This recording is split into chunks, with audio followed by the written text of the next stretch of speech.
By that time कि APDCL का result आए ना आए क्या होगा वो सारा चीज सोचना अभी तो छोड़ दो। फिलहाल फुल कंसंट्रेशन इस पे लगाओ कि भाई एजीसीएल हाथ से मिस नहीं होना चाहिए, है ना। और फिर उसके बाद आएगा आपका कौन सा एग्जाम, एपीजीसीएल। एपीजीसीएल। उसके बाद है हमारे हाथ में फिर एपीजीसीएल है। तो ये इसका तो डेट आया नहीं अभी तक, है ना। ना आइडिया सर, तो डेट्स एक आइडिया नहीं। ओके। सो अभी हमारे सामने दो एग्जाम है। एक बात बताओ, जो लोग अभी एक एपीडीसीएल एग्जाम दिए हो, ठीक है, हमारा ये जो सेशन रहा है देने के बाद, आई डोंट नो कि आप लोगों का बहुत अच्छा गया है खराब गया है, लेकिन एक चीज बताओ कि इतना कॉन्फिडेंस आया है कि नहीं कि अगर मैं और थोड़ा सा अच्छे से पढ़ लेता तो ये एग्जाम्स काफी अच्छा हो सकता था, उससे फार बेटर हो सकता था। जी सर। हो सकता था ना। ऐसा तो सवाल नहीं था कि हमने किया नहीं है या फिर हम नहीं जानते हैं हम नहीं कर सकते थे, ऐसा कुछ भी नहीं था। जिस लेवल पे हमने तैयारी की थी उससे काफी आसान लेवल पे ही सवाल रहे हैं, है ना, इजी थे। कि थियोरिटिकली अगर यस। हम और थोड़ा सा जोर देते तो हो सकता है हम 80% शायद से हमारा कॉमन ही आ जाता है, उस टाइप सा हो सकता था। तो हम ये एक्सपेक्ट कर सकते हैं कि जो नेक्स्ट एग्जाम आने वाला है एईजीसीएल एपीजीसीएल, उसका स्टैंडर्ड भी सेम रहने वाला है ना। क्योंकि एपीएससी ही काटने वाली है तो स्टैंडर्ड वही रहेगा। तो उस स्टैंडर्ड के हिसाब से हम लोग अपनी तैयारी बहुत अच्छे से कर सकते हैं। हमारे हाथ में काफी ज्यादा टाइम है अभी। एम आई राइट और yes wrong. Sir. Right sir. अगर आप ये देखो आज से अगर देखो कि 26 नवंबर को एग्जाम है तो हमारे हाथ में बहुत अच्छा टाइम है, क्योंकि ऑलरेडी हमारा सिलेबस कवर है। थोड़ा सा उसमें मसाला लगाना पड़ेगा एक्स्ट्रा, और बहुत बढ़िया से प्रैक्टिस करना पड़ेगा। और हमने देखा है कि जो भी एग्जाम्स के क्वेश्चंस रहे हैं उसमें से थ्योरी और न्यूमेरिकल दोनों ही मिक्स थे। कुछ परसेंटेज थ्योरी के, कुछ परसेंटेज न्यूमेरिकल्स, दोनों पे ध्यान देना पड़ेगा, है ना, कॉन्सेप्ट बेस पे। यहाँ पे जॉब जिम का कोई है, anyone who is joining the job gym programme.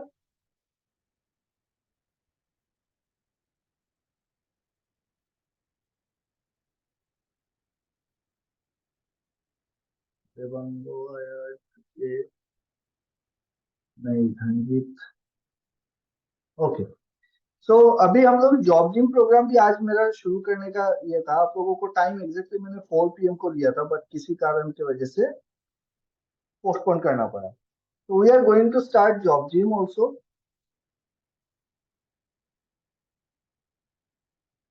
इसमें क्या है कि इसमें आप लोगों को स्किल रिलेटेड चीजें सीखने को मिलेगी,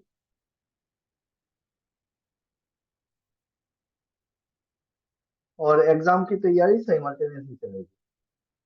हम लोग 2024 के लिए एग्जाम की प्रिपरेशन भी शुरू करने वाले हैं। कुछ नए बच्चे होंगे जिनको एकदम शुरुआत से फिर से बैच शुरू होगा, ठीक है। तो ये दोनों ही लेक्चर आप लोगों को मिलेंगे जो लोग हमारे साथ हैं।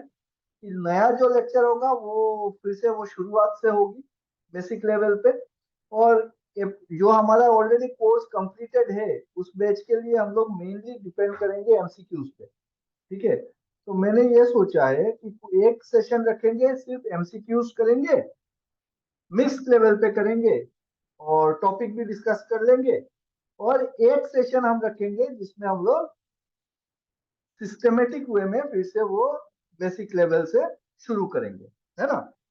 और दोनों ही लिंक आप सबको मिलेगी, आप लोग ज्वाइन कर सकते हैं।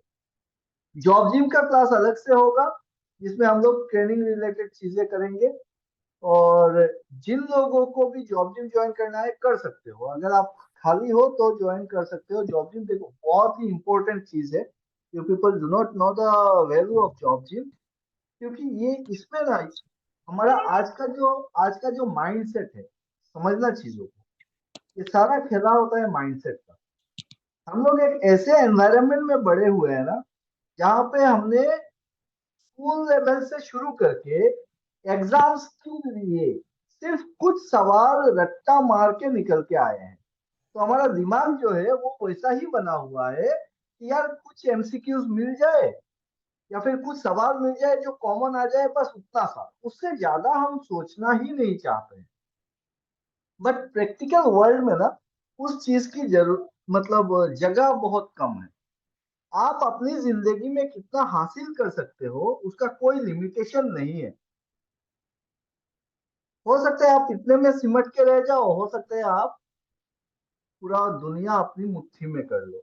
ये वही लोग हैं, आपके जैसे हमारे जैसे ही लोग हैं, तो बहुत ऊपर चले जाते हैं अपनी उसी करियर के दौरान। और कुछ लोग होते हैं जिनको मतलब सोचना पड़ता है अपना घर चलाने के। तो ये ऐसा क्या होता है कि ऐसा एक इंसान में ऐसा क्या चीज है जो उसको बहुत बड़ा आदमी बना देता है और कुछ कुछ भी नहीं कर सकते। जरूरी नहीं होता है कि आपको जॉब ही करना है। समझना मेरी बात को, कि आप जब तैयारी कर रहे हो ना, डेफिनेटली जॉब की ही तैयारी करेंगे, लेकिन जरूरी यह नहीं है कि आपको जॉब करना ही पड़े। आप अपनी जिंदगी में कुछ भी कर सकते हो, लेकिन हर एक चीज के लिए दो चीजों का होना बहुत जरूरी है। क्या दो चीजें होना जरूरी है? नंबर वन, आपको नॉलेज होना जरूरी है।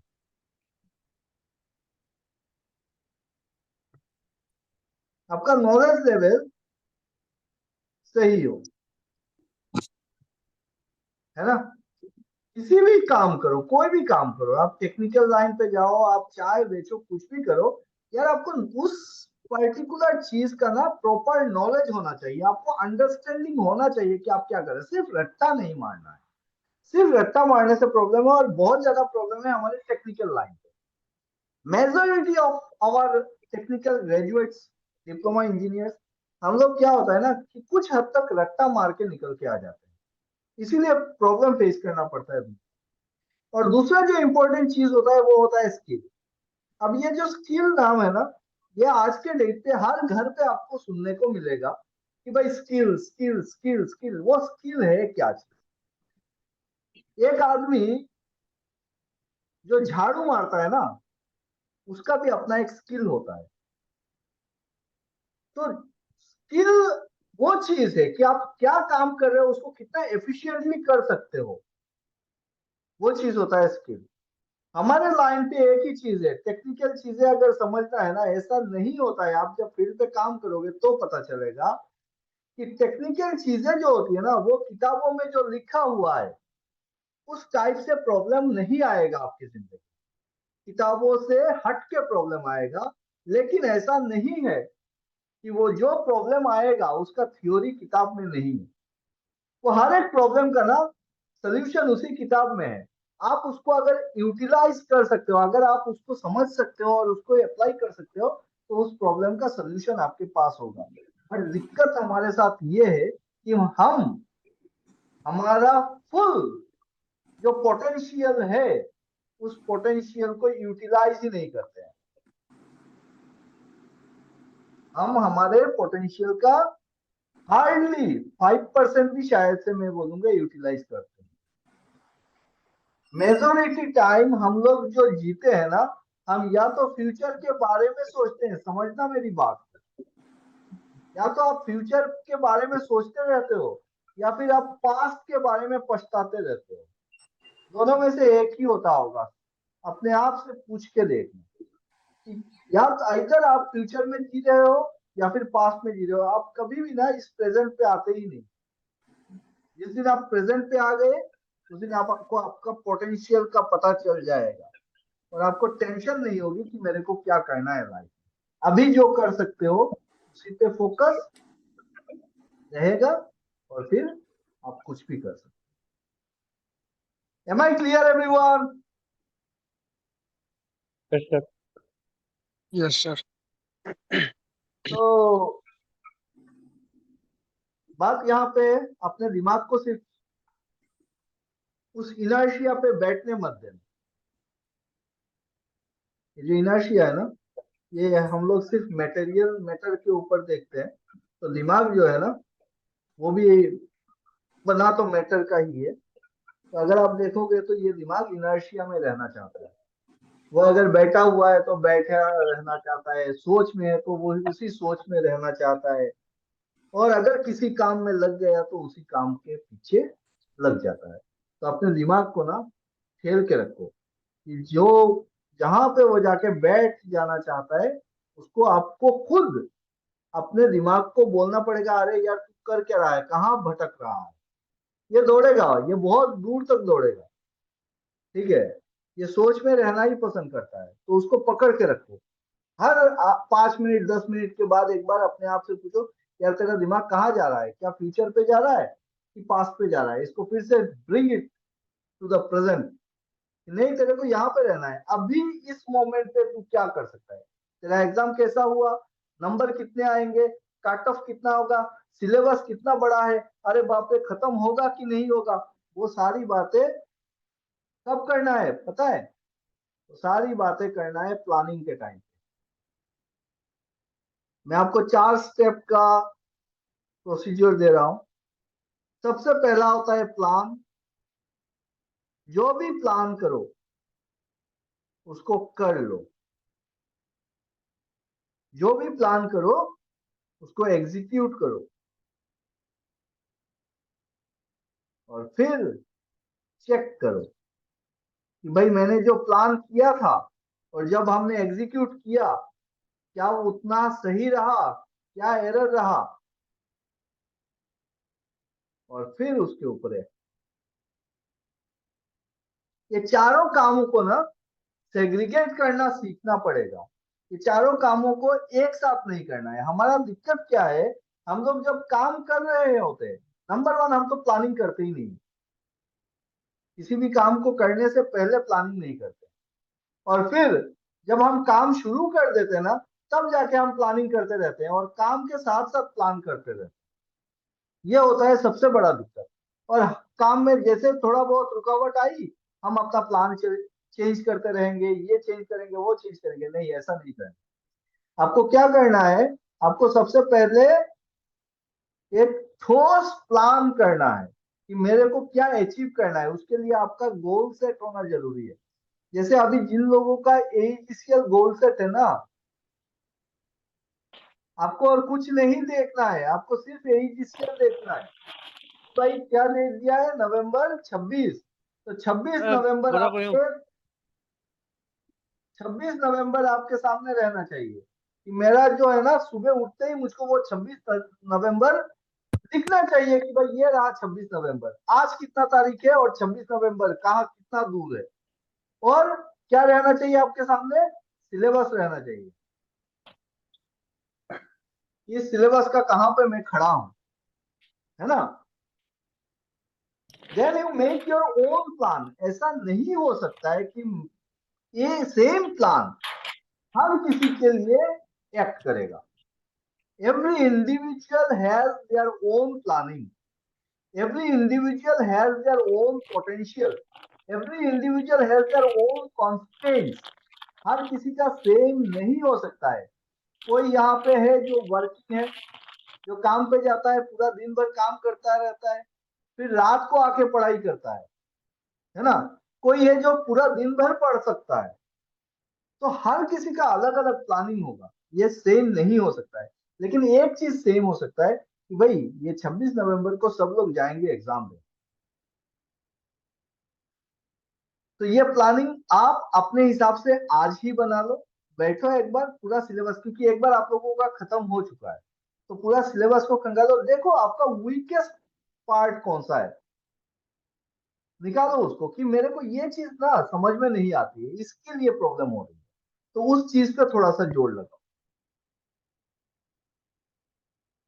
जहां पे प्रॉब्लम हो रही है उस प्रॉब्लम से, उस वीक पार्ट से ना बच के निकलने की कोशिश मत करो। इन जनरल क्या होता है, जहां पे पकड़ लो आपको कुछ, सपोज आपको कॉम्प्लेक्स नंबर समझ में नहीं आते हैं, सबसे ज्यादा दिक्कत होता है जब आप एसी सॉल्व करते हो, कॉम्प्लेक्स नंबर का प्रॉब्लम सॉल्व करते हो, तो आप हर बार क्या करते हो, इसको स्किप करके आगे निकल जाते हो।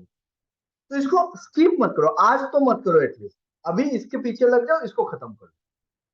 फिर नेक्स्ट जो भी पार्ट आपको लगता है कि ये वाला चीज मेरे को दिक्कत दे रहा है, अभी आपके हाथ में और थोड़ा सा टाइम है ना, तो उस जो जो हर अलग अलग लोगों के लिए अलग अलग हार्डल्स है, उस पार्ट को पकड़ो और उसको खत्म करो। ऐसा नहीं हो सकता यार कि आप लोग नहीं समझ सकते हो। एक बार पढ़ोगे नहीं समझ में आएगा, 5 बार पढ़ोगे ना, वो चीज एकदम पानी पानी हो जाएगा, पक्का हो जाएगा। तो हर एक चीज को समझने के लिए थोड़ा सा टाइम देना पड़ता है। ऐसा नहीं होता है कि सिर्फ हमने पढ़ा और हमने समझ लिया। पढ़ने के बाद एक रिटेंशन टाइम चाहिए दिमाग को उसको डाइजेस्ट करने के लिए, उसको दो, फिर से रिपीट करो। और सिर्फ ऐसा नहीं होता है कि टेबल पे बैठ के ही पढ़ाई होती है, समझना मेरी बात को।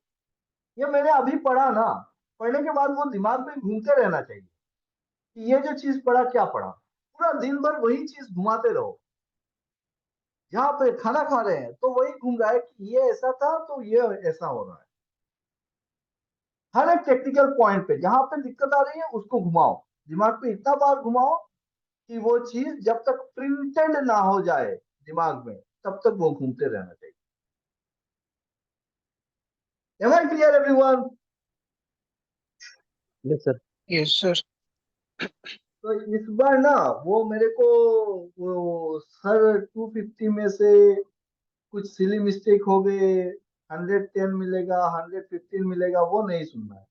इस बार 250 में से सर 150 तो पक्का है, चलो ठीक है, और 5 नंबर काट सकते हो, 145 के करीब में आ ही जाएगा। इस टाइप का आंसर सुनना है सबसे। इस बार मैंने देखा है बहुत ना, बहुत ज्यादा सिली मिस्टेक की हो, बहुत छोटा छोटा मिस्टेक की हो, जो नहीं होना चाहिए। एनीवेज, चलो इसको देखेंगे।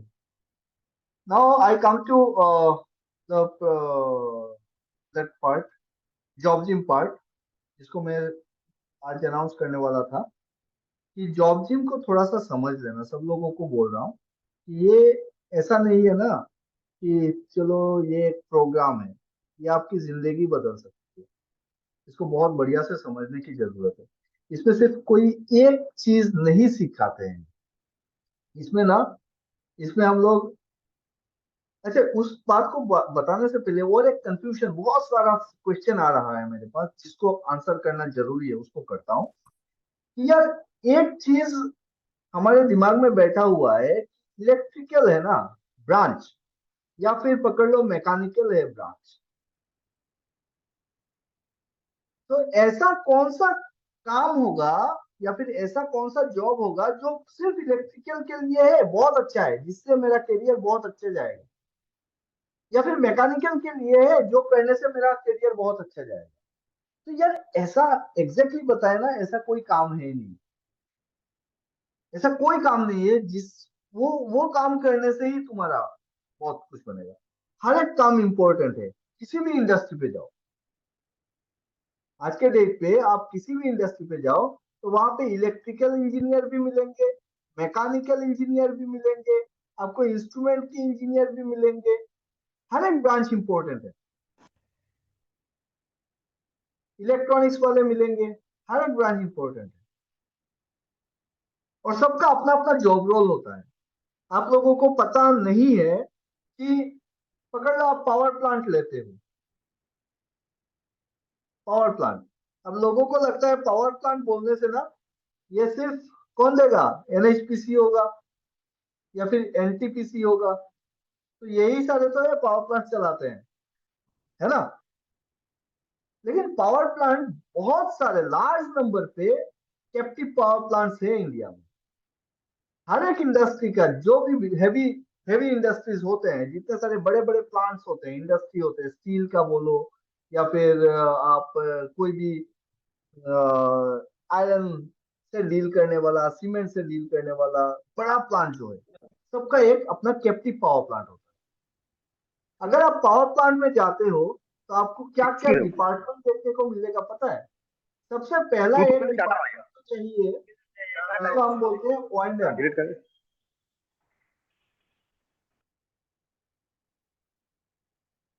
किसी भी प्लांट पे जाते हो तो एक होता है आपका ऑपरेशन एंड मेंटेनेंस, या फिर सिर्फ ऑपरेशन बोल दो, मेंटेनेंस को अलग करता हूँ।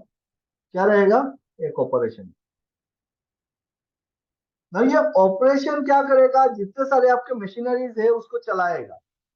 इसमें कौन से ब्रांच का लड़का जाके काम कर सकता है? मेनली ऑपरेशन जो होता है ना, वो मैकेनिकल, इंडस्ट्रियल प्रोडक्शन, इस सारे ब्रांच के बच्चे ऑपरेशन पे काम करते हैं। अगर पावर प्लांट है तो एक पावर प्लांट पे थर्मल पावर प्लांट ही होता है, कैप्टिव मेनली आपका थर्मल होता है। तो कैप्टिव में जाओगे तो आपको वहां पे टरबाइन देखने को मिलेगा, या तो वो स्टीम टरबाइन होगा या फिर गैस टरबाइन होगा, है ना। तो स्टीम टरबाइन हो या गैस टरबाइन हो, उसको चलाने के लिए आपको ना बहुत सारे एडिशनल नॉलेज की जरूरत है। ये एक एक मशीन करोड़ों में आता है। तो कोई भी आदमी ये नहीं चाहेगा कि उसके करोड़ों का मशीन आपके हाथ में दे दे जिसको कोई नॉलेज नहीं है। आप लोगों को पता नहीं है, इंडस्ट्री का जो छोटा से छोटा चीजें होता है ना, उसका भी कॉस्ट इतना हाई होता है कि आपका जो सैलरी होगा, शायद से आपका 5 साल का सैलरी से एक चीज आएगा। तो इतना अगर कॉस्टली चीजें है तो वो किसी अनस्किल्ड आदमी के हाथ में कैसे दे देगा मैनेजर?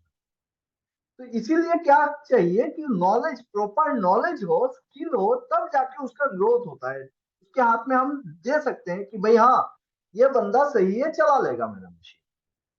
अब कैप्टिव पावर प्लांट में टरबाइन होता है, और क्या होता है, बॉयलर होता है। बॉयलर किसी भी टाइप का हो सकता है, एएफबीसी बॉयलर हो सकता है, सीएफबीसी बॉयलर हो सकता है, पीएफ बॉयलर हो सकता है ना। तो अलग अलग टाइप के बॉयलर हो सकते हैं। लेकिन अगर आप एक पर्टिकुलर बॉयलर को बढ़िया से समझ जाते हो तो आप कोई भी टाइप का बॉयलर चला सकते हो। टरबाइन में स्टीम टरबाइन मिलेगा आपको या फिर गैस टरबाइन मिलेगा, इनको चलाना है, ऑपरेशन करना है। तो ये काम किसका होगा? ये मैकेनिकल, इंडस्ट्रियल प्रोडक्शन या फिर केमिकल इंजीनियर्स। केमिकल इंजीनियर्स कहाँ पे चलाते हैं turbine? Refineries, oil and refineries. Refineries में जाओगे तो वहां पे जो ऑपरेशन होगा वो कौन लीड कर रहा है? वहां पे लीड करेगा केमिकल इंजीनियर। तो हर एक ब्रांच का, मैंने इसीलिए बोला, उसका अपना एक जगह है जहां पे वो काम करेगा। अब आते हैं कि और क्या डिपार्टमेंट होता है। दूसरा इंपॉर्टेंट डिपार्टमेंट होता है आपका इलेक्ट्रिकल डिपार्टमेंट। ये इलेक्ट्रिकल में क्या काम है भाई? जितने सारे मशीनरीज है वो सारे तो इलेक्ट्रिकल ही है ना। आपको अगर एक बॉयलर चलाना है तो आप देखोगे उसमें कम से कम 10 से 15 टाइप के अलग अलग मोटर्स लगे हुए हैं, पंप लगे हैं, फैन लगे हैं। तो वो सारे इलेक्ट्रिकल मशीनरीज है। तो इलेक्ट्रिकल एक डिपार्टमेंट रहेगा जहाँ पे इलेक्ट्रिकल इंजीनियर काम करेंगे मेंटेनेंस का। और अगर पावर प्लांट है तो आप लोगों का सबसे बड़ा तो वहां पे एक ऑल्टरनेटर रहेगा, है ना। तो इसको सिंक्रोनाइज करना और फिर मेंटेनेंस करना इलेक्ट्रिकल साइड से, वो पूरा का पूरा एक इलेक्ट्रिकल डिपार्टमेंट है। और क्या डिपार्टमेंट होता है? एक होता है mechanical maintenance department. Mechanical maintenance, इसमें तो प्योर मैकेनिकल वाले ही जाते हैं क्योंकि ये मेंटेनेंस का पार्ट है। अभी पकड़ लो, एक मोटर है तो मोटर किसका है? इलेक्ट्रिकल का है। लेकिन उसमें जो बियरिंग लगा हुआ है, उसमें जो शाफ्ट लगा हुआ है, उसको जो आप इंस्टॉल करोगे वो कौन करेगा? वो तो मैकेनिकल वाला ही करेगा ना। तो मोटर को सिर्फ इलेक्ट्रिकल नहीं बोलना है कि उसमें मैकेनिकल वाला भी काम करेगा, उसमें इलेक्ट्रिकल वाला भी काम करेगा। अब बात है कि ये इलेक्ट्रिकल और मैकेनिकल हो गए मेजर ब्रांच, लेकिन उन सब के ऊपर बैठा हुआ है एक कंट्रोल एंड इंस्ट्रूमेंटेशन, जिसके अलावा, मतलब इसको छोड़ के ना आप प्लांट सोच ही नहीं सकते हो आज के डेट पे। Because we are dependent on automation. आज के डेट पे हर एक प्लांट किस पे चलता है?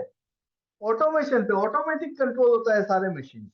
तो वहां पे हमको चाहिए कंट्रोल एंड इंस्ट्रूमेंटेशन इंजीनियर। और ये जो कंट्रोल एंड इंस्ट्रूमेंटेशन सेक्शन होता है, डिपार्टमेंट होता है, इसमें काम में आते हैं कौन कौन? इलेक्ट्रिकल इंजीनियर्स जा सकते हैं, इसमें इंस्ट्रूमेंटेशन इंजीनियर्स जा सकते हैं, इसमें इलेक्ट्रॉनिक्स इंजीनियर्स जा सकते हैं। मेनली ये तीन ब्रांच के बच्चे कंट्रोल एंड इंस्ट्रूमेंटेशन सेक्शन में काम करते हैं। हो सकता है कि मैकेनिकल वाला भी कोई, अगर ऑटोमेशन का नॉलेज, इंस्ट्रूमेंट का नॉलेज है तो फिर वो भी इसमें जा सकता है, बट रेयर केस। तो यहाँ पे देखो हर एक ब्रांच का स्कोप है। कहाँ पे है? सिर्फ मैंने एक प्लांट पकड़ा है, कैप्टिव पावर प्लांट। सिमिलरली आप किसी भी दूसरे सेक्शन पे जाओ, वहां पे भी आपको फुल स्कोप मिलेगा। तो जरूरी नहीं है कि आपको गवर्नमेंट या पीएसयू जॉब ही चाहिए तभी आपका लाइफ आगे बढ़ेगा। और अगर गवर्नमेंट पीएसयू जॉब नहीं मिलता है तो आपका लाइफ खत्म हो जाएगा, आप किसी काम के नहीं रहोगे। तो ये बेकार वाला सोच है। मैं उन लोगों के लिए बोल रहा हूँ जिन लोगों का इस बार का एपीडीसीएल का एग्जाम थोड़ा बहुत खराब गया है, चांसेस है कि मिलेगा नहीं मिलेगा। या फिर वो लोग जो ये सोच के बैठे हैं कि भाई गवर्नमेंट एग्जाम अगर नहीं होगा तो मेरा करियर कुछ बनने वाला नहीं है। आप लोगों को बहुत क्लियर पिक्चर रहना चाहिए इस बात का कि जॉब जो होता है वो जॉब आपको गवर्नमेंट में जितना अच्छा जॉब मिलेगा ना, उससे भी अच्छा जॉब आपको प्राइवेट सेक्टर पे मिल सकता है अगर आप प्रॉपर जगह पे जाके लगो। सिर्फ गवर्नमेंट का जॉब ही जॉब नहीं है, प्राइवेट इंडस्ट्रीज है, बहुत अच्छी अच्छी इंडस्ट्रीज है जहाँ पे बहुत अच्छा सैलरी मिल सकता है, सिक्योर जॉब हो सकता है। जॉब को देखते टाइम में ना लोगों का एक गलती होता है कि लोग जॉब ज्वाइन करते टाइम सबसे पहले देखते हैं सैलरी। ये गलत चीज है, टोटली गलत चीज है। कभी भी जॉब को सैलरी से मत देखो, जॉब को देखो तो उसके एक्सपोजर से देखो कि भाई मैं आज कितने पे ज्वाइन कर रहा हूं, इस पे नहीं है। आज से 10 साल के बाद मेरा पोजीशन क्या होगा, मैं कहाँ पे बैठा हूँगा, क्या मेरा स्किल बढ़ेगा और इससे क्या मैं ऊपर जा सकता हूँ, क्या ये जो स्किल में इस जॉब पे मिलेगा मुझको सीखने को और मैं जो करूंगा 10 साल के बाद वो मेरा वैल्यू ऐड करेगा मार्केट पे, या फिर मैं वहीं पे रह जाऊंगा जहां पे आज हूं। इस चीज को पहचानने का और एक तरीका है कि अगर कोई भी बंदा 6 महीने का ट्रेनिंग लेके अगर आपको रिप्लेस कर सकता है ना, तो वो जॉब सिक्योर जॉब नहीं है, उसमें आपका ग्रोथ नहीं होगा। जॉब ऐसा होना चाहिए कि भाई मेरे को रिप्लेस करने से पहले ना आपको और 10 साल मेहनत करनी पड़ेगी, तब जाके आप मेरे को रिप्लेस कर सकते हो और तब तक मैं और बड़ा बन जाऊं। तो ये होता है जॉब। कुछ लोगों को जॉब मिल जाता है, पकड़ लो किसी एक डीलर के अंडर में मिल गया कहीं पे, कुछ लाइन या फिर सुपरवाइजरी जॉब मिलता है बहुत लोगों को। सुना है अभी रिसेंटली बहुत सारे बच्चों का मेरे पास कॉल आया, क्या कर रहे हो? नहीं सर मैं तो बहुत मैनेजर हूँ। क्या मैनेजर हो? कितना मटेरियल आता है कितना मटेरियल जाता है उसका हिसाब रखता हूँ बस। भाई एक बात बताओ, अगर आप सिर्फ ये स्टॉक देख रहे हो ना कि मटेरियल कितना इन हुआ मटेरियल कितना आउट हुआ, इंडेंट बनाए और मटेरियल को निकाल दिए, ये सारा काम कर रहे हो, तो क्या वो एक बीए पास या बीएससी पास लड़का नहीं कर सकता है? कोई भी कर लेगा ना। तो वो जॉब आपके लिए सिक्योर नहीं है। एज एन इंजीनियर आपको ऐसा जॉब करना चाहिए कि आपको रिप्लेस करने से पहले जहां पे आपको टेक्निकल नॉलेज बिल्ड अप हो, बढ़ता रहे नॉलेज, नॉलेज कम ना हो, हर रोज कुछ नया चीज सीखने को मिल जाए, कुछ नया काम कर रहे हैं, तो वो होता है आपका secure job. Am I clear?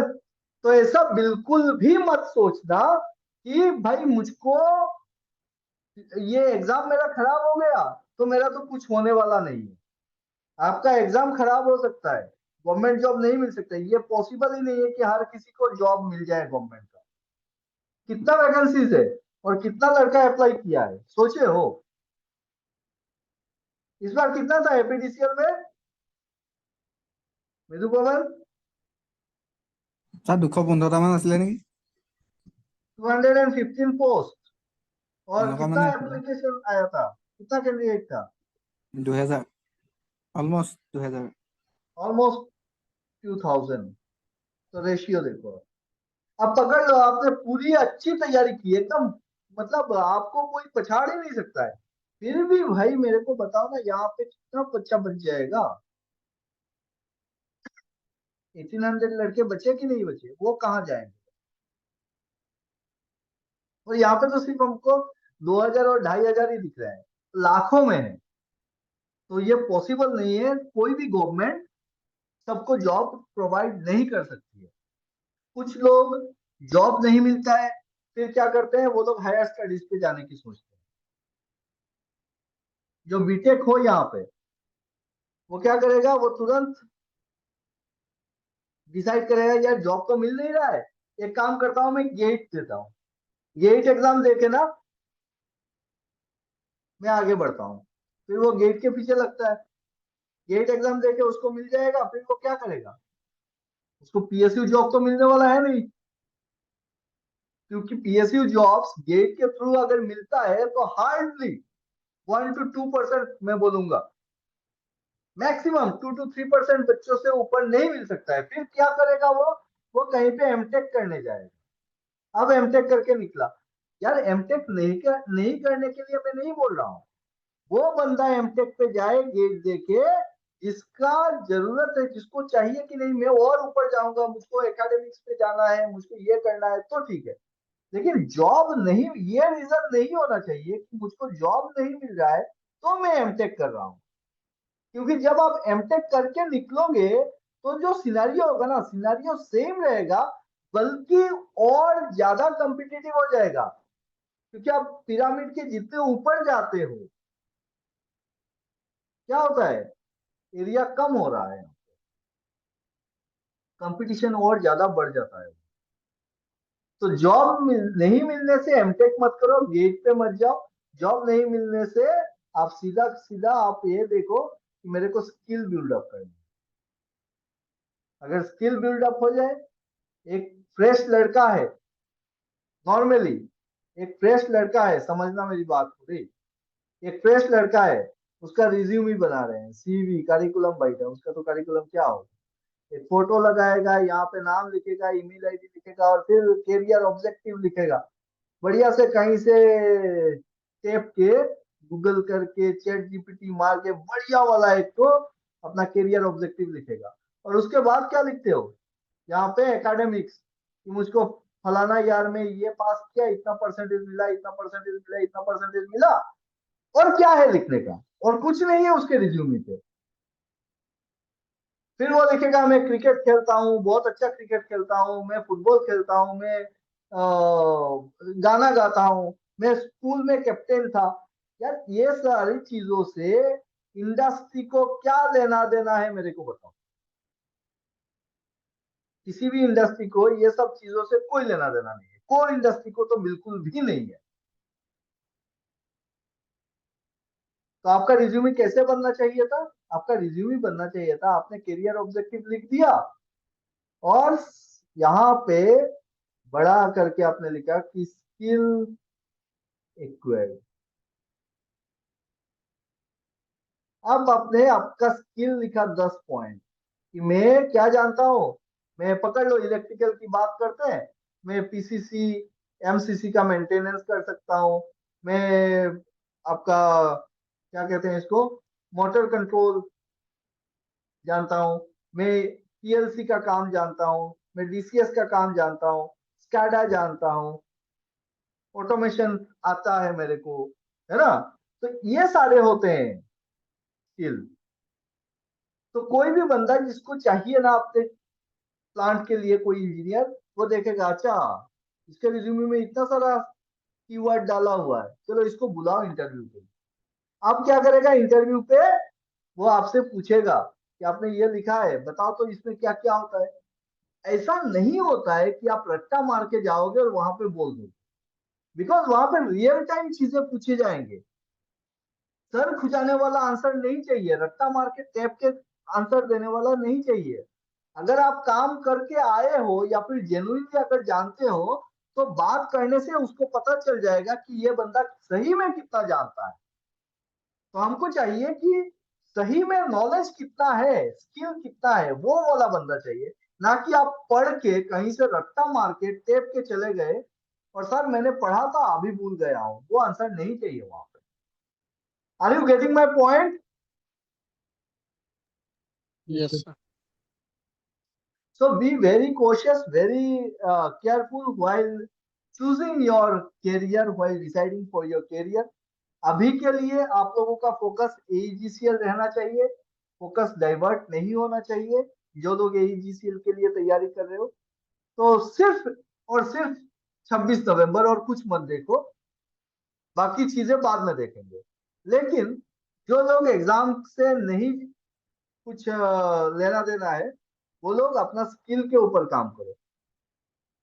आज तक जैसे चलते आए हो, आप लोगों का अगर मैं एज का एवरेज निकालूं तो ये 25 से लेके 30-32 तक का होगा एवरेज। ये जो 25-30 साल हमने इस धरती के ऊपर जैसे हमने जिया है ना आज तक, अगर हम वही काम करते रहेंगे तो हमारा लाइफ ऐसा ही चलता रहेगा एवरेज।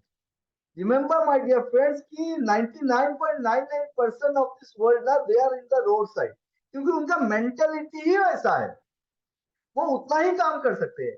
जो 1% बंदा ऊपर चढ़ दिखता है ना आपको, उसका सोच अलग होता है, वो चीजों को अलग नजरिए से देख सकता है, उसका तरीका अलग है देखने का, समझने का चीजों। तो आपको वहां पे काम करना है, आपको पूरी दुनिया को जानने की जरूरत नहीं है। आपको क्या चीज जानना है? आपको सिर्फ एक आदमी से पहचान करना है, और वो है सेल्फ। आपको और किसी को जानने की जरूरत नहीं है, आपको सिर्फ अपने आप को जानने की जरूरत है कि भाई ये बता कि तेरे में क्या पोटेंशियल है। और ये कोई भी बाहर वाला आदमी नहीं बता पाएगा आपको, ये मैं नहीं बता पाऊंगा, या फिर दुनिया का कोई भी मेंटर बोल लो, मोटिवेशनल स्पीकर बोल लो, कोई भी डॉक्टर बोल लो, नहीं बता पाएगा। आपके माँ बाप भी नहीं बता पाएंगे कि आप में क्या पोटेंशियल है। आपका जो पोटेंशियल है, वो पोटेंशियल सिर्फ आपके अंदर है, और वो सिर्फ आप ही निकाल सकते हो कि आपके अंदर क्या पोटेंशियल है, आपको क्या करने में अच्छा लगता है, दिल किस पे लगता है। ऐसा नहीं हो कि मेरे को सोने में ज्यादा मजा आता है तो मैं सोता रहूं। तो आपको ये देखना चाहिए कि मेरे में पोटेंशियल क्या है, मैं क्या करूं। जहां पे मिल गया ना, जिस दिन मिले, इसको जबरदस्ती नहीं मिल सकता ये चीज। ये कैसे मिलेगा? ये सही डायरेक्शन पे चलते चलते मिलेगा। कि आप चलते रहो, बस उतना ही काम करो जितना अभी आप कर सकते हो। जहां पे आपका फोकस है उतना ही काम करो, छोड़ दो कोई रेस्पॉन्सिबिलिटी।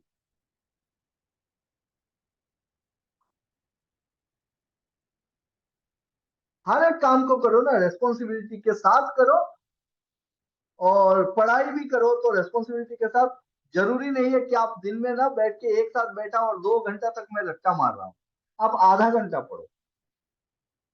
लेकिन जिस टाइम पे आप पढ़ रहे हो, उस टाइम पे उस आधा घंटा आपके दिमाग में और कोई भी बात नहीं आनी चाहिए। नॉर्मली हम क्या करते हैं पता है? हम लोग पढ़ाई करने बैठते हैं और किताब को खोला, और खुलते ही ना पूरा ब्रह्मांड हमारे दिमाग में आ जाता है। जितना सारा बातें होता है ना, वो उसी वक्त आता है जब हम किताब को खोल के बैठते हैं। एक तरफ हम न्यूमेरिकल सॉल्व कर रहे हैं, या फिर कोई एक चीज पढ़ रहे हैं बैठ के, आप एमसीक्यूज ही लगा रहे हो बैठ के, और आपके दिमाग में कुछ और चल रहा है। यार ये एग्जाम में तो ऐसा हो गया, उस एग्जाम में क्या होगा, अगर ये चीज नहीं आया तो ये टॉपिक में पढूं कि नहीं पढूं। तो बहुत सारी बातें, एक्स्ट्रा ख्यालात दिमाग को ऑक्युपाई करके रखा हुआ है। तो सबसे पहले क्या करना है? अपना ये जो दिमाग है ना, उसको खाली करना है, और फोकस करना है कि जिस टाइम पे मैं कर रहा हूं, ये सबके साथ होता है, मेरे साथ तो होता है, I don't know about you people, कि पढ़ाई करने बैठा तो किताब को खोले तो दुनिया भर का सारा टेंशन और सारी बातें आके दिमाग में घर कर जाता है। उसके ऊपर आप लोगों के पास और एक चीज है, बहुत ही डेंजरस चीज है। क्या है? मोबाइल है। ये जो सेल फोन है ना, ये किलर है। अब जैसे ही आपका कंसंट्रेशन इसमें आया, उसी वक्त यहाँ पे मैसेज आ गया, ट्वीट ट्वीट। आपने इसको उठाया, देखा आपके दोस्त ने कुछ एक मैसेज दिया, अरे यार कट ऑफ था 145 जा रहा है। अब आ गई आपको टेंशन, तो आप इसको लेके डिस्कशन शुरू कर दिया, हाँ यार ऐसा हो जाएगा, वैसा हो गया, उसने भी बताया, इसने भी बताया। मैं देख रहा हूँ पिछले कुछ दिनों से कंटिन्यूअस चल रहा है। या तो टेलीग्राम पे भी देखो, वहां पे भी चल रहा है, व्हाट्सएप में भी चल रहा है कि कट ऑफ कितना जाएगा, कट ऑफ कितना। अरे जो हो गया ना भाई, एक आइडिया मिल गया है, अभी और क्या करना है? अभी नेक्स्ट एग्जाम, नेक्स्ट स्टेप क्या है? Next step every time. यहाँ पे फेलियर हो गया, नेक्स्ट स्टेप। क्या मैं इसको करेक्ट कर सकता हूँ? नहीं कर सकता हूँ ना, तो छोड़ो ना इसको, नेक्स्ट इस पे फोकस। बकेट को खाली करके फोकस। बकेट फुल रहेगा तो उसमें थोड़े ना कुछ इनपुट होने वाला है। बकेट को खाली करना आना चाहिए। बकेट क्या है? हमारा दिमाग है। इसको खाली करने का मैं तरीका बता देता हूँ। अब जब पढ़ाई करने बैठोगे ना, पूरा फ्रेश होके आके बैठो कि नहीं अब मेरे को पढ़ना है, कोई भी दूसरा चीज मेरे दिमाग पे आना नहीं चाहिए। ये अपने आप से बात करना पड़ता है, एवरी डे एवरी टाइम बात करना पड़ता है। खुद से बात करना सीखो, कि अपने आप से बात करो कि यार तू कर क्या रहा है। यहाँ पे दो चीज आपको मिलेंगी, आपके अंदर ही दो चीज मिलेगी। आप उससे पूछो तू कहाँ लेके जा रहा है मेरे को, फोकस रहने दे, यहाँ पे फोकस करना है मुझे, आज ये टॉपिक, बस और कुछ नहीं। टॉपिक खत्म हुआ, उसके बाद बाकी सारी चीजें हम सोचेंगे।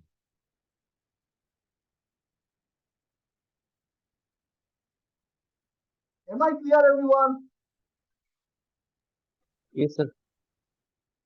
तो ये देखो, जिंदगी ना, जिंदगी चलने का बहुत आसान, ये हमारा जो लाइफ है बहुत ही आसान हो सकता है, और बहुत मुश्किल भी हम बना सकते हैं। ये हम बनाते हैं, जिंदगी नहीं बनाती है। सबका जिंदगी एक ही तरीके का होता है, लेकिन उसको हम लोग बहुत आसान भी बना सकते हैं, बहुत मुश्किल बना सकते हैं। पकड़ लो, आपके पास एक लैपटॉप है, एकदम एडवांस लेवल का लैपटॉप है,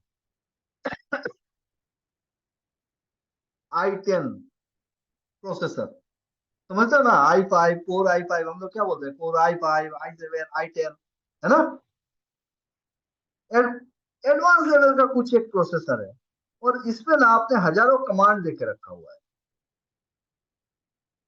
हजारों कमांड देके रखा है। सर हैंग करेगा कि नहीं करेगा? एक साथ हजारों फाइल खुला हुआ है, हजारों एप्लीकेशन चल रहे हैं।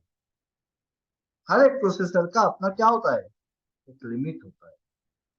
तो हमारा दिमाग भी ना, आपका प्रोसेसर हो सकता है फास्ट है, हो सकता है वो प्रोसेसर एकदम सेलेरन जैसा है कि बहुत स्लो है, लेकिन प्रोसेसर जो भी हो, उसमें अगर मल्टीपल कमांड्स एक साथ दे के रखोगे तो ये प्रोसेसर स्लो डाउन होगा ही होगा।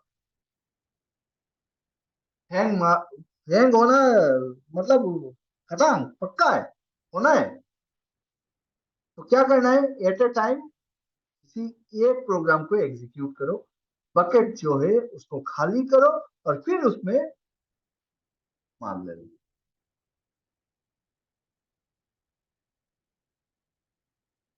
M I clear? जी सर। Yes, sir.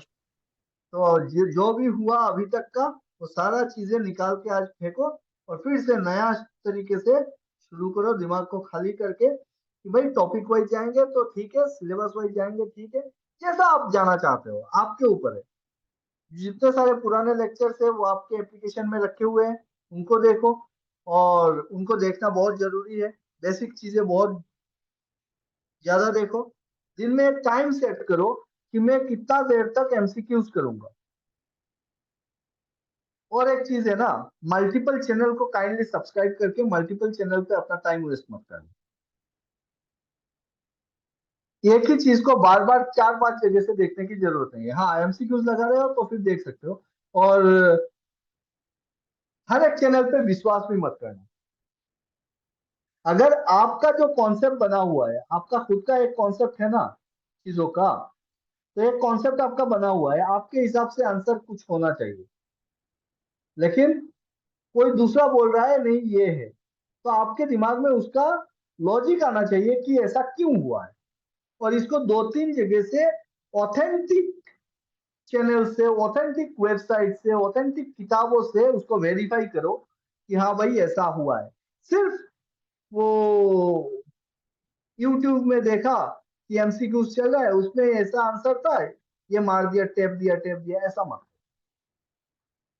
ऐसा करोगे फंस जाओगे, क्योंकि मैंने कुछ चीजें देखी है कि पकड़ लो कोई एक चैनल का कोई एक लेक्चरर है या फिर यूट्यूबर है, उसने किसी वजह से कुछ गलत आंसर लिख दिया।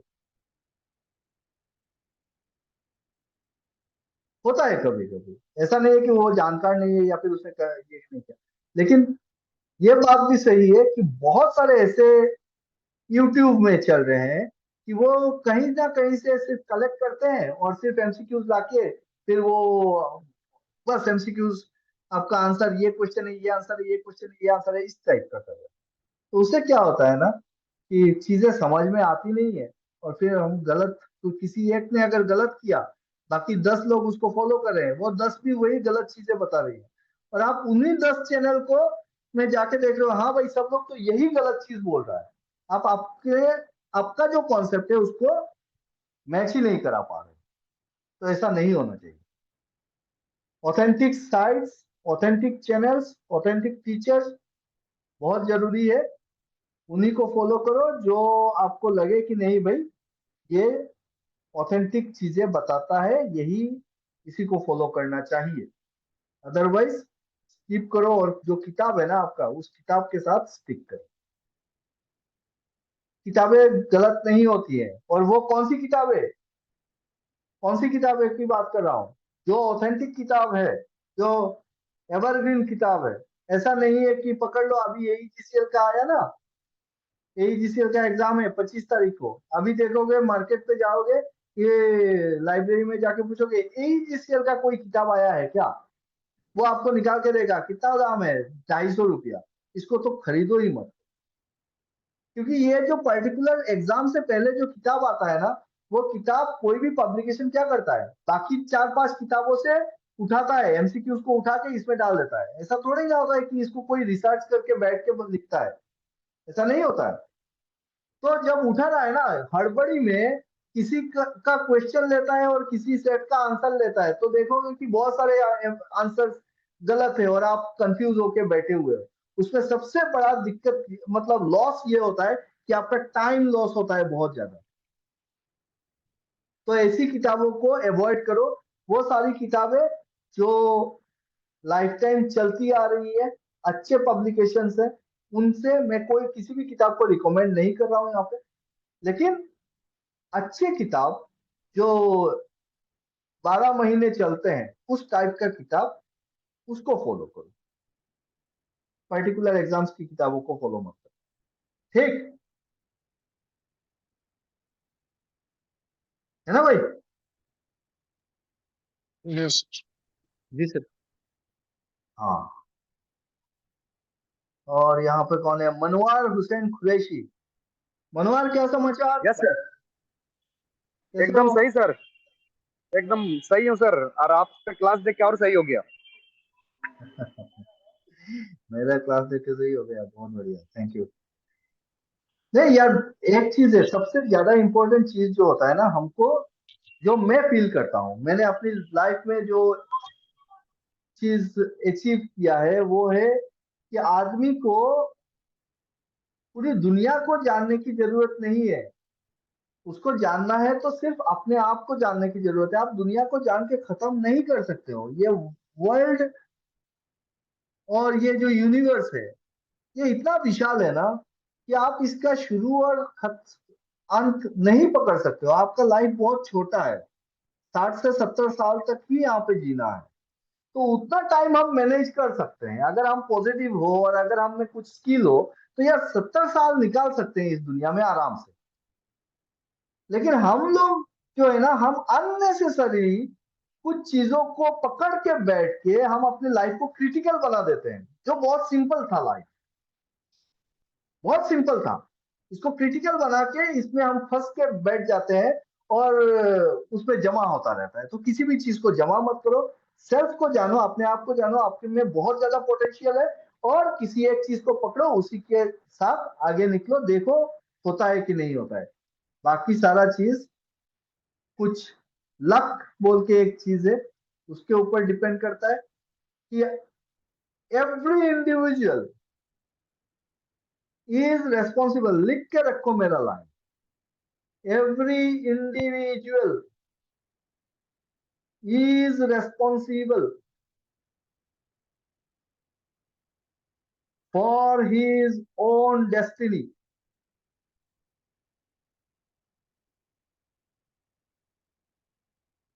आप किसी और को गाली दे के कोई फायदा नहीं है। आपका डेस्टिनी आपके हाथ में है। आप कैसे करते हो, क्या चलाते हो, क्या सीखते हो, कैसे लेके जाते हो, और हमेशा कोशिश करना पॉजिटिव रहने का। चाहे आपके चारों तरफ निगेटिव चीजें हैं, निगेटिव चीजें हो रही है, आपके साथ निगेटिव हो रहा है, हर मोड़ पे हो रहा है, आप अपने आप को निगेटिव मत बनाओ। अपने आप को हमेशा पॉजिटिव रखना बहुत जरूरी इसलिए है क्योंकि सेंटर में ना, इस मेटेरियलिस्टिक वर्ल्ड के सेंटर में हमेशा पॉजिटिव होता है, निगेटिव इलेक्ट्रॉन चारों तरफ घूमते रहता है। इनको घूमने दो। अगर आपका पॉजिटिविटी कम हो गया, ये इलेक्ट्रॉन खा जाएंगे आपको, यहाँ पे रुकेगा ही नहीं। जितना कम होगा पॉजिटिव एनर्जी यहाँ पे, ये इलेक्ट्रॉन निकल के चले जाएंगे। समझ रहे हो? ये निगेटिव इलेक्ट्रॉन को पकड़ने के लिए पॉजिटिव एनर्जी अपने अंदर बढ़ाना पड़ेगा। ये नेचर का लॉ है। जितना ज्यादा बड़ा न्यूक्लियस, उसके चारों तरफ उतने ही ज्यादा नेगेटिव इलेक्ट्रॉन और उतना ही बड़ा वो एटम बनता है। तो अंदर की पॉजिटिविटी को बढ़ाओ, हमेशा पॉजिटिव लोगों के साथ उठा बैठा। जो बंदा निगेटिव, वैसे दोस्त रखो अपने साथ जो फ्रस्ट्रेटेड बातें ना करता हो, पॉजिटिविटी की बातें करता हो। वैसा दोस्त जो हमेशा फ्रस्ट्रेशन की बातें करता हो, निगेटिव चीजें देखता हो, हर एक चीज में निगेटिव देखता हो, उससे बचो।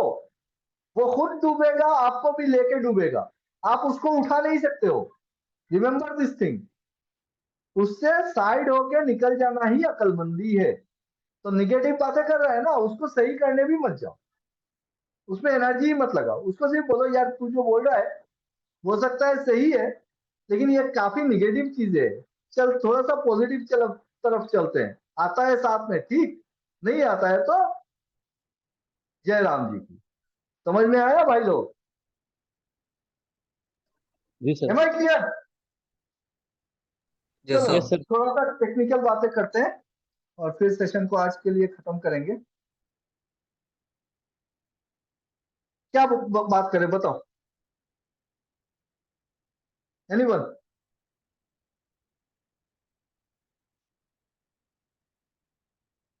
Any topic? चलो मेटेरियल्स के ऊपर थोड़ा बात किया जाए। Okay sir. चलो ठीक।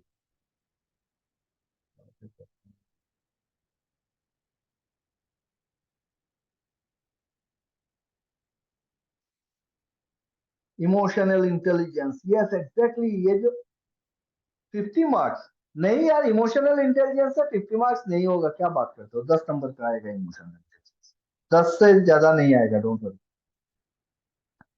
इमोशनल इंटेलिजेंस जो चीज है, आप लोगों को पता है ये इमोशनल इंटेलिजेंस क्या होता है, जिसकी बातें अभी मैं कर रहा था?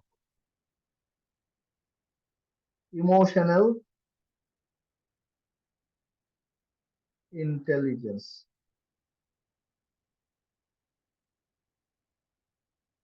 ये है क्या चीज? एनीवन?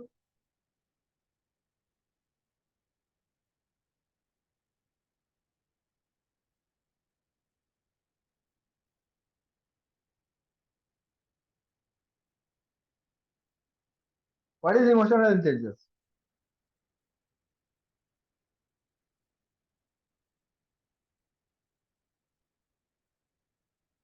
ये कोई टेक्निकल पेपर है नहीं, ये साइकोलॉजी का पेपर। हर एक इंसान को ना, हर एक इंसान का अलग अलग इमोशनल लेवल होता है। ये जो इमोशन है, दो चीजें मैं बताऊंगा आपको। ये exam related I don't know, लेकिन दो चीजें हैं इंसान के बीच में। एक होता है इमोशन, इमोशन, और एक होता है सेंटीमेंट। होता है ना? आप कहीं पे भी जाओ तो इन दो चीजों के ऊपर ही बात सुनने को मिलेगा आपको। आपकी जिंदगी घेर के रखी हुई है। एक है इमोशन और दूसरा है सेंटीमेंट। और ये दोनों ही चीजें मेरे लैंग्वेज में, दोनों ही चीजें मतलब ये कोई काम का चीज नहीं है, ये हमारे इलेक्ट्रिकल का भार जैसा है, रिएक्टिव पावर है। इमोशन एंड सेंटिमेंट, ये दोनों चीजों को थोड़ा सा साइड करके रख के आदमी को काम करना चाहिए डिसीजन लेते वक्त। Mainly while you are making any kind of decision, तो ये इमोशन आप पे कितना हैवी होता है, सेंटिमेंट कितना हावी होता है, उसी चीज के ऊपर एक इंसान का मैनेजरियल मैनेजमेंट क्वालिटी डिसाइड कर सकते हो कि वो किस तरीके से डिसीजन ले सकता है अपनी जिंदगी में, अपने काम में, वर्क कल्चर पे। तो उसी चीज को देखने के लिए ये वाला सब्जेक्ट को ऐड किया गया है, इमोशनल इंटेलिजेंस। और इसके ऊपर कुछ थियोरीज है, ये साइकोलॉजिस्ट के दिए हुए कुछ थियोरीज है, कुछ रूल्स है, कि कुछ एक्सपेरिमेंट किए गए हैं बहुत सारे लोगों के ऊपर। चलो ठीक है, इस टाइप का आदमी इस टाइप से बिहेव करता है ऐसा। तो इसके ऊपर एग्जैक्टली मुझको भी बहुत अच्छा तो नॉलेज नहीं है, और ना ही ये सब्जेक्ट मैंने कभी पढ़ा है। थोड़ा बहुत देखा था मैंने लास्ट ईयर जब एपीडीसीएल का एग्जाम से पहले इसको लेके थोड़ा सा रिसर्च किया था। ये मेनली मैंने जो देखा, ये शायद से एमबीए एचआर का एक पेपर रहता है, ठीक है। तो इसके ऊपर मैं कुछ नोट्स लाऊंगा आप लोगों के लिए, एग्जाम से पहले आपको मिलेगा। मैं देखता हूँ थोड़ा सा और देख के बताता हूँ, ठीक है। लेकिन नॉर्मल लाइफ पे ना मेरी बात तो एकदम, ये इसको तो रट्टा मार के रख दो। ये दो चीजें होती है जो इंसान को बर्बाद करके रखती है। या तो देखना आप लोग, कोई भी बेकार आदमी होगा ना, वो या तो इमोशनल ही बातें करता रहेगा या फिर सेंटिमेंट की बातें करता रहेगा। ये मेरे सेंटिमेंट इशू है, ये इमोशनल इशू है। उन दोनों चीजों से अगर हट के आ सकते हो, हाँ इमोशन क्या है, ये कंप्लीटली टोटली ये पर्सनल थिंग है कि इमोशन, पॉजिटिव इमोशन होता है, निगेटिव इमोशन होता है। पॉजिटिव इमोशन आपको क्या करेगा, ऊपर बढ़ाएगा, निगेटिव इमोशन आपको ले डूबेगा। तो आपको सोचना है अब इमोशन पे कंट्रोल कैसे करें भाई। इमोशन तो इमोशन है, तो इमोशन पे आप कंट्रोल नहीं ला सकते हो। वो आएगा, आपको दुख होगा, आपको खुशी होगी, वो इमोशनल है। लेकिन उसके साथ जो चीजें आती है ना, उसे कहते हैं एक्साइटमेंट। उसके साथ, इन दोनों चीजों के साथ एक चीज आती है, और उसे कहते हैं हम लोग एक्साइटमेंट। या तो वो एक्साइटमेंट बहुत हाई हो जाता है या फिर बहुत लो हो जाता है, और ये चीज है जो हमको डुबाता है। तो अगर हम किसी तरीके से इसको मैनेज कर लेना, एक्साइटमेंट को अपने अंदर, कि अगर कुछ हुआ है, कुछ अच्छा हुआ है तो बहुत ज्यादा खुश हो गए, और कुछ बुरा हुआ है तो बहुत ज्यादा दुखी हो गए, उन दोनों जगह के बीच में अगर कहीं आप रुक गए तो आपका लाइफ काफी अच्छा चलता है। मैंने एक थ्योरी लिखा था कि limit E tends to zero, limit E tends to zero is equal to happiness. समझ में आता है? दिस ई स्टैंड्स फॉर, ये ई क्या है, ई stands for your ego, E stands for your emotion, excitement, and most importantly expectation। Expectation, अगर इस ई को आप जीरो टेंस टू जीरो कर दो, आपकी जिंदगी में खुशियां ही खुशियां है। If there is no expectation, you are happy man. क्योंकि ये एक्सपेक्टेशन ही है जो आपको क्या करता है, मॉरली वीक बनाता है, इमोशनली वीक बनाता है। ये एक्सपेक्टेशन ही है, चाहे वो एक्सपेक्टेशन आपकी लाइफ से हो या किसी इंसान से हो, कहीं पे भी। तो एक्सपेक्टेशन को जीरो रखो, काम करो, अचीवमेंट हासिल करो, डिजायर रहे, ग्रीड ना रहे, है ना। और ये अचीवमेंट आपके लिए कुछ ना कुछ बहुत अच्छा अचीवमेंट आपकी जिंदगी में रखा हुआ है। उसको अचीव करने के लिए आपको 100% मेहनत करनी पड़ेगी, और फिर आपको वो अचीवमेंट मिलेगी ही मिलेगी। ऐसा नहीं हो सकता है कि कोई बंदा बहुत ज्यादा मेहनत कर रहा है और फिर पॉजिटिव डायरेक्शन पे है और फिर उसको वो अचीवमेंट हासिल नहीं हो रही है। अच्छा, एक लास्ट चीज बताता हूँ, चलो छोड़ो आज टेक्निकल चीजें नहीं, लास्ट एक चीज बताता हूँ। इसके साथ मेरे दिमाग पे आया कि ऐसा है ना कि बहुत लोग होते हैं कि बोलते हैं कि hard work is the key, hard work is the key to success. तो भाई मेरे को एक बात बताओ सब लोग कि हार्ड वर्क अगर की टू सक्सेस है तो जो रोड साइड पे लेबर है ना वो तो सबसे ज्यादा हार्ड वर्क करता है, उसका सक्सेस कहाँ पे है? या फिर एक चोर है, उससे ज्यादा मेहनत कौन करता होगा सोचो। जो रात को जाग के जब आप चैन की नींद सो रहे हो तो जाके आपके घर में जाएगा, आपका दीवार को तोड़ेगा, इतना रिस्क उठाएगा, फिर जाके लॉकर को तोड़ेगा, फिर सामान निकालेगा, इतना मेहनत कर रहा है बंदा। हार्ड वर्क तो सबसे ज्यादा शायद से यही कर रहा है, इतना रिस्क लेके कर रहा है। एम आई राइट और रॉन्ग बोलो? Right sir. Right, sir. तो सबसे ज्यादा मेहनत, वो रिस्क भी उठा रहा है, वो मेहनत भी कर रहा है, तो सबसे ज्यादा सक्सेसफुल तो ये होना चाहिए था भाई। वो एक तो डायलॉग था ना कि मेहनत की, ईमानदारी के पैसों में सिर्फ मेहनत लगती है, लेकिन रिश्वत के पैसे में मेहनत और जोखिम दोनों लगते हैं। तो दो नंबरी का जो पैसा आता है, जो रास्ता होता है, वो तो ज्यादा खतरनाक है, उसमें ज्यादा हार्डवर्क चाहिए, ज्यादा मेहनत, ज्यादा दिमाग। कि पुलिस वाला बैठा है, उससे भी ज्यादा दिमाग लेके वो लोग काम करते हैं, तब जाके ना वो निकल जाता है वहां से। तो उसका सक्सेस सबसे ज्यादा होना चाहिए था हार्ड वर्क से, लेकिन उसका सक्सेस तो देखता नहीं है हमको। फिर ऐसा क्या है, क्या हार्ड वर्क ना करे?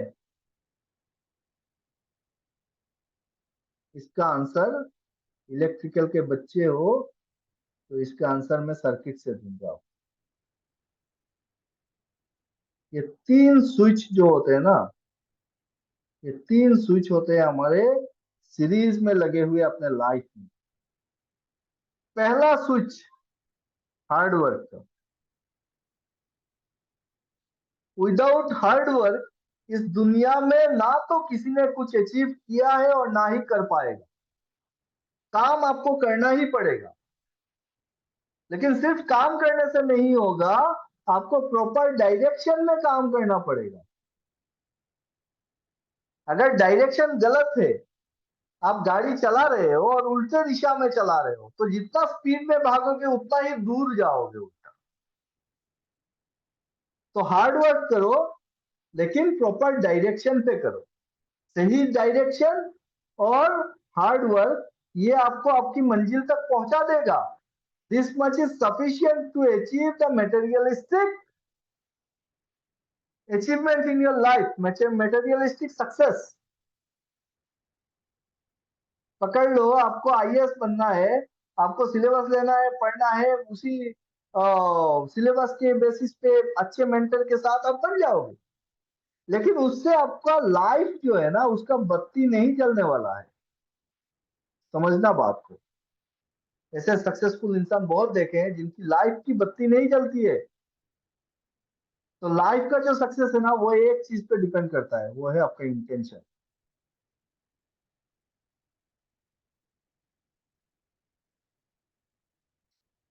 ये जो तीसरा चाबी है, इस चाबी लोगों को दिखता नहीं है कि ये क्या चाबी है।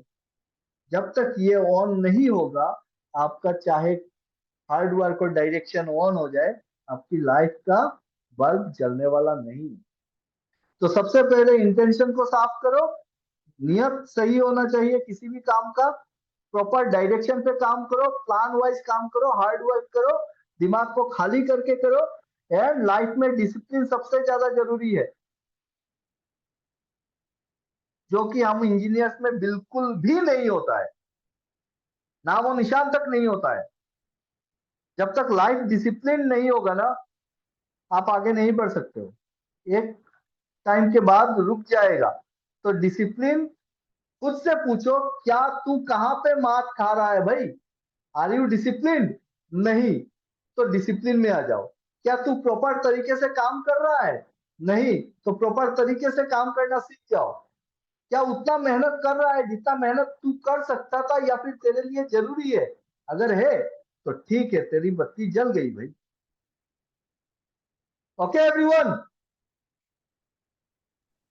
Yes, sir. Yes, sir. तो आज कुछ टेक्निकल चीजें कहने का और मूड भी नहीं है, टाइम भी काफी हो गया।